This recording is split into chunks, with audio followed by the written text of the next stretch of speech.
Bienvenue dans cette nouvelle petite guidance, celle du mois de décembre. Je suis ravie de vous retrouver et de partager avec vous les énergies, les invitations de ce mois dans lequel nous entrons. Je vais bien sûr partager comme d'habitude, dans plein d'aspects différents, numérologie, astrologie, fêtes celtiques, 13 mers amérindiennes, les tendances. Mais avant de commencer, je vous invite comme chaque fois à liker cette vidéo pour lui donner plus de visibilité et à vous abonner à ma chaîne si ce n'est pas encore fait.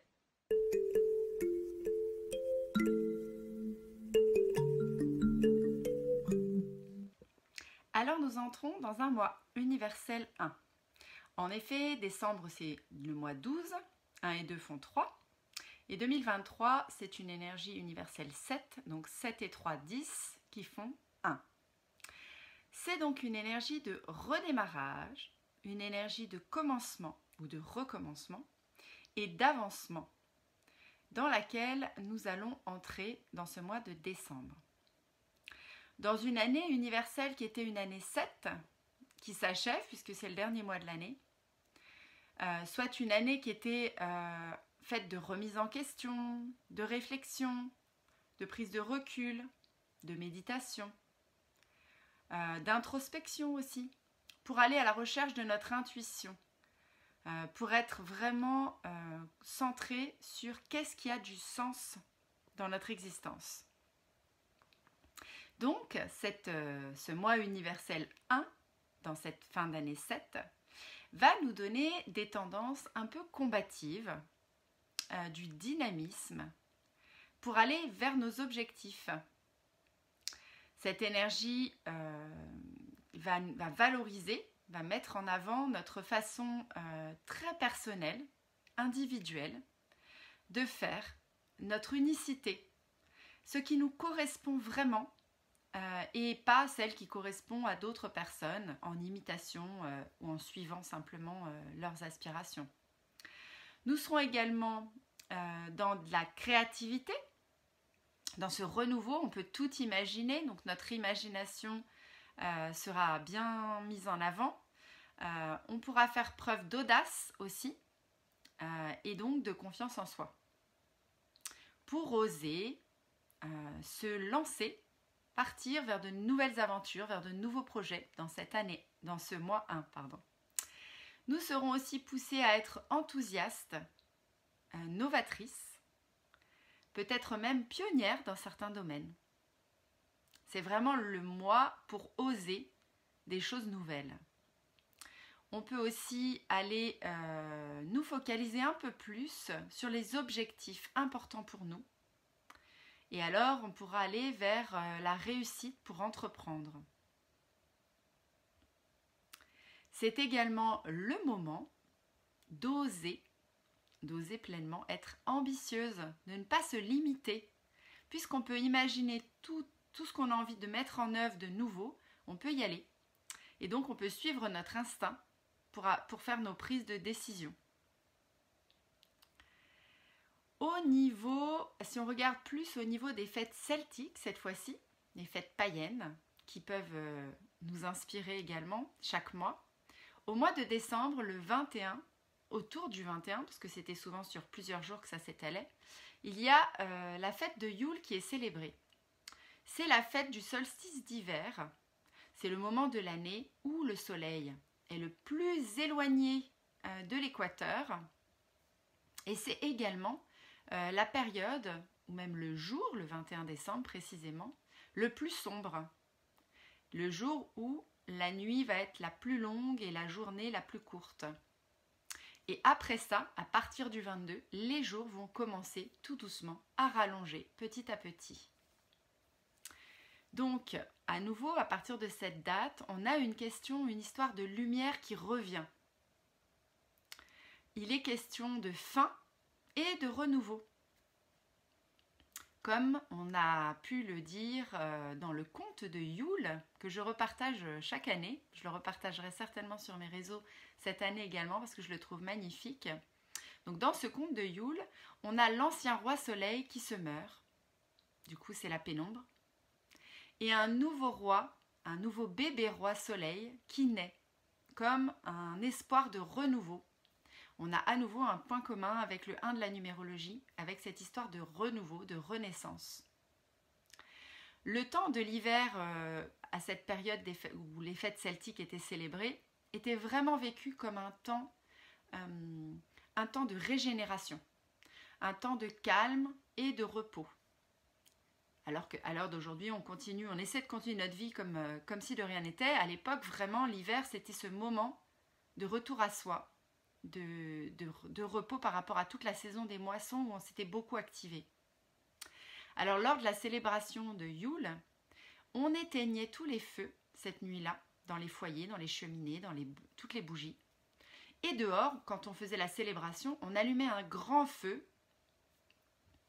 Et chacun venait avec une nouvelle belle grosse bûche pour allumer la bûche avec ce feu.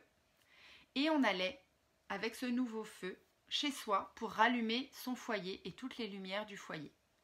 C'était ce qu'on appelait le rituel de la bûche de Yule et qui symbolisait effectivement la journée la plus sombre où on éteint toutes les lumières, où il fait sombre, et le retour de la lumière nouvelle à partir de ce nouveau feu. Lors de cette célébration, on nettoyait aussi et on purifiait les maisons. C'était souvent les femmes qui organisaient ça. Et on regardait ensuite, tous ensemble, brûler cette nouvelle bûche, cette nouvelle flamme, en faisant des vœux pour l'année à venir. On retrouve donc ici, à nouveau, l'idée de nourrir des projets à venir, de nos intentions.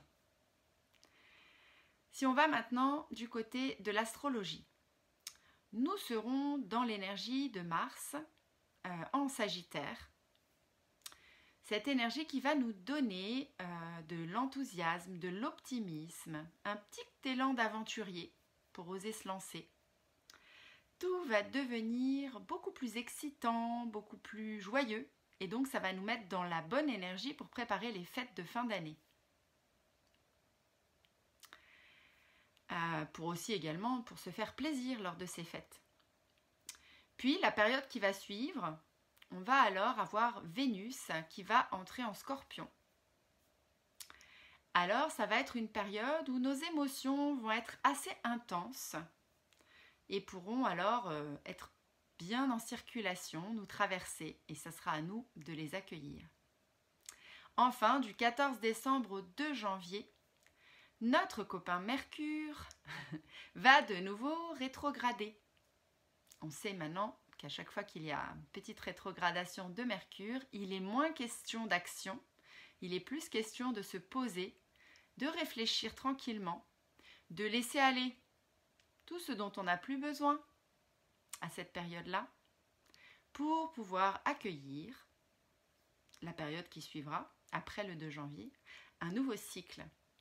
C'est à nouveau l'invitation du 1 de la numérologie de laisser partir l'ancien et de laisser renaître le nouveau soleil de Yule.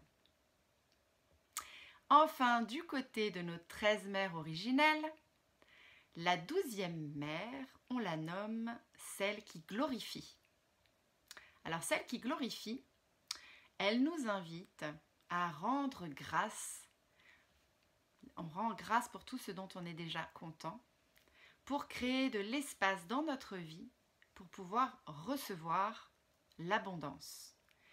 Elle nous explique que si on est déjà dans la gratitude pour ce qu'on a, on va attirer plus d'abondance. En quelque sorte, on en revient à préparer le terrain pour recevoir les fruits de l'énergie qu'on aura semée. Donc on est encore dans des histoires d'intention pour le renouveau et pour accueillir après. Elle nous apprend aussi que chacune des épreuves de la vie qu'on rencontre est là pour nous faire grandir, pour nous donner une nouvelle occasion de nous guérir personnellement. Et elle nous demande aussi, du coup, d'avoir de la reconnaissance. C'est pas toujours facile, mais d'avoir de la reconnaissance pour les défis auxquels on est confronté. Ces défis auxquels on est confronté qui vont nous permettre de développer notre force intérieure. Alors, c'est très facile à dire, mais c'est pas si facile à faire. Moi-même, ces derniers temps, j'ai dû traverser certaines choses qui n'étaient pas simples. Et j'ai beau savoir que c'est pour le plus grand bien de mon évolution, ça n'est pas toujours de cette manière qu'on l'accueille émotionnellement. Donc voilà, c'est bon de se le rappeler. La médecine de cette mère, c'est la guérison et la gratitude. Donc elle nous invite à mettre de la joie et du vivant dans les rituels qu'on pratique.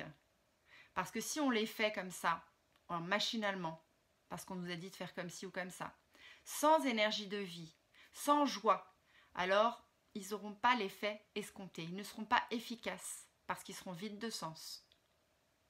Donc en ces temps où nous allons pouvoir célébrer les fêtes de Noël, la Saint-Sylvestre, toutes les fêtes qui nous attendent en cette fin de mois, je vous invite à mettre des intentions qui ont du sens pour vous, des intentions vibrantes et vivantes dans vos festivités, pour en faire des moments riches, des moments où l'énergie circule, où c'est une énergie d'amour qui circule et qui nourrit chaque personne, chaque être présent dans cette célébration avec vous. Nous partageons alors avec les êtres qui nous entourent l'abondance et cette énergie du donner-recevoir qui est tellement propice à Noël par exemple. Cette mère nous rappelle aussi, enfin, que la magie de la vie, elle réside dans notre cœur, dans notre changement de conscience et dans notre changement d'énergie du cœur, tout simplement. C'est ça aussi qu'on appelle, bien sûr, célébrer la vie.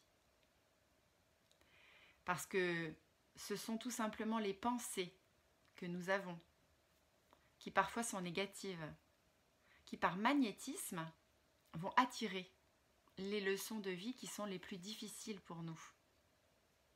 Et aussi qui vont nous voler notre joie et notre énergie positive. On peut donc choisir d'être soi à tout moment, elle nous le rappelle, cette 12e mère, et d'être dans la gratitude pour cela. Voilà ce que j'avais à vous partager. J'en profite aussi, tant que je suis avec vous dans cette vidéo, pour vous dire que j'organise pour ce mois de décembre, ça commence demain, 1er décembre, j'organise un calendrier de l'Avent du bien-être, dans cette idée et dans cette énergie de partager ma joie dans cette période festive et aussi mon énergie de gratitude de tous ces moments partagés avec vous tout au long de l'année. Donc dans cette énergie de gratitude et de donner-recevoir, dès demain sur mon Instagram, je commence un calendrier de l'Avent du bien-être. Donc si ça vous dit de suivre et de participer aux petits défis que je vais lancer chaque jour et au tirage au sort que je vais faire chaque semaine pour pouvoir vous offrir de jolis cadeaux, eh bien n'hésitez pas à me rejoindre sur ma page Instagram. Je vais vous mettre le lien sous cette vidéo pour pouvoir participer joyeusement à cette proposition que je vous fais pour le mois de décembre. Et dans l'idée toujours d'offrir et de recevoir, si vous avez envie d'offrir des cadeaux aux enfants qui ont du sens pour ces fêtes de Noël, avec des belles valeurs, il y a toujours la possibilité d'acheter mes oracles pour enfants, ceux que j'avais créés l'année dernière, qui avaient eu du succès déjà à la période de Noël. Et donc, si vous êtes intéressé par ces oracles, si vous en voulez en savoir plus, n'hésitez pas à revenir vers moi et je vous enverrai le lien pour aller regarder un peu plus en détail ces jolis cadeaux pour les enfants. Voilà, je vais vous laisser en vous souhaitant un magnifique mois de décembre,